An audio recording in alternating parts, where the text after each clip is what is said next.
വിലപിടിപ്പുള്ള ഫോണുകൾ വാങ്ങി പണം നൽകാതെ മുങ്ങിയ കേസിൽ യുവാവ് അറസ്റ്റിൽ.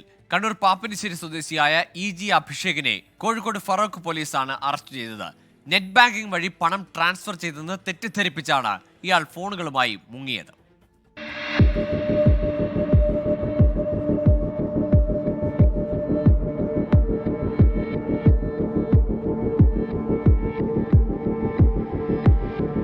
കോഴിക്കോട് ബസ് സ്റ്റാൻഡ് കോംപ്ലക്സിലെ മൊബൈൽ ഫോൺ ഷോപ്പിൽ നിന്ന് 2,64,000 രൂപ വില വരുന്ന 2 ആപ്പിൾ ഐഫോണുകളാണ് അഭിഷേക് വാങ്ങിയിരുന്നത്.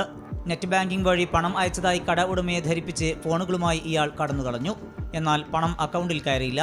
തുടർന്ന് ബാങ്കുമായി ബന്ധപ്പെട്ടപ്പോൾ പണം അക്കൗണ്ടിൽ എത്തിയിട്ടില്ലെന്ന് വ്യക്തമായി. ഫോണിൽ ബന്ധപ്പെട്ടപ്പോൾ പണം കടയിൽ എത്തിച്ചു തരാമെന്ന് അഭിഷേക് പറഞ്ഞെങ്കിലും പിന്നീട് ഫോൺ സ്വിച്ച് ഓഫ് ചെയ്തു. കബളിപ്പിക്കപ്പെട്ടെന്ന് ബോധ്യമായതോടെ കട ഉടമ പരാതി നൽകുകയായിരുന്നു. ഫറൂഖ് പോലീസ് നടത്തിയ അന്വേഷണത്തിൽ കാസർഗോഡ് നിന്നാണ് പ്രതി പിടിയിലായത്. പ്രതിയായിട്ടുള്ള അഭിഷേക് ചെയ്തത് അത് ഷെഡ്യൂൾ ചെയ്തിരിക്കുകയായിരുന്നു.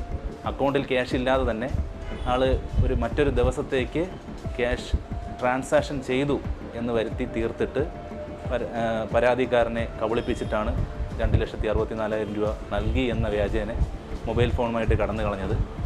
ഈ പ്രതി ദുബായ് ബസാറിലുള്ള ഒരു കണക്ഷൻസ് എന്ന് പറയുന്ന ഒരു സെൻറ്ററിൽ കൊണ്ടുപോയിട്ട് ഈ ഫോണുകൾ 2 എണ്ണം വിറ്റ് 1,16,000 രൂപ കൈവശപ്പെടുത്തിയിട്ട് സ്ഥലത്ത് ഇവിടെ നിന്നും കാസർഗോഡേക്ക് മുങ്ങുകയായിരുന്നു. മൊബൈൽ ടവർ ലൊക്കേഷൻ കേന്ദ്രീകരിച്ചുള്ള അന്വേഷണത്തിലാണ് പ്രതി വലയിലായത്. സമാന രീതിയിൽ ഇയാൾ പലരെയും കബളിപ്പിച്ചതായി പോലീസ് കണ്ടെത്തി.